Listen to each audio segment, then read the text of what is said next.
ਕਵਿਤਾ ਪੌਣਾ ਸਤਲੁਜ ਕੋਲ ਦੀਆਂ ਅਗਲਾ ਭਾਗ। ਚੜੇ ਬੱਦਲ ਕਾਲੇ ਨੇ, ਚੜੇ ਬੱਦਲ ਕਾਲੇ ਨੇ, ਰੂਪ ਬਸੰਤਾਂ ਨੂੰ ਮਿਲੇ ਦੇਸ਼ ਨਿਕਾਲੇ ਨੇ।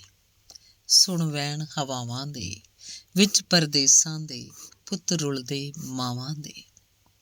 ਖੰਭ ਕਾਲਿਆਂ ਕਾਵਾਂ ਦੇ, ਭੁੱਲ ਅਹਿਸਾਨ ਗਏ, ਪੁੱਤਰਾਂ ਨੂੰ ਮਾਵਾਂ ਦੇ। ਨੈਣੀ ਸੁਰਮਾ ਪਾਇਆ ਏ, ਤੇਰੇ ਲਈ ਹੀਰੇ ਨੀ, ਰਾਂਝਾ ਜੋਗੀ ਆਇਆ ਏ। ਬੂਟਾ ਲਾਇਆ ਭੰਗ ਦਾ ਨੀ, ਹੀਰੇ ਤੇਰੇ ਦੁਆਰ ਖੜਾ, ਜੋਗੀ ਖੈਰਾਂ ਮੰਗਦਾ ਨੀ।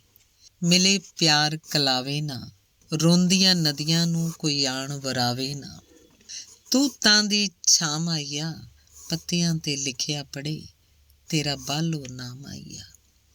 ਕਿੱਥੇ ਠੰਡੀਆਂ ਛਾਵਾਂ ਨੇ, ਸੱਸਾਂ ਝਿੜਕਦੀਆਂ, ਚੇਤੇ ਆਉਂਦੀਆਂ ਮਾਵਾਂ ਨੇ। ਧੰਨਵਾਦ।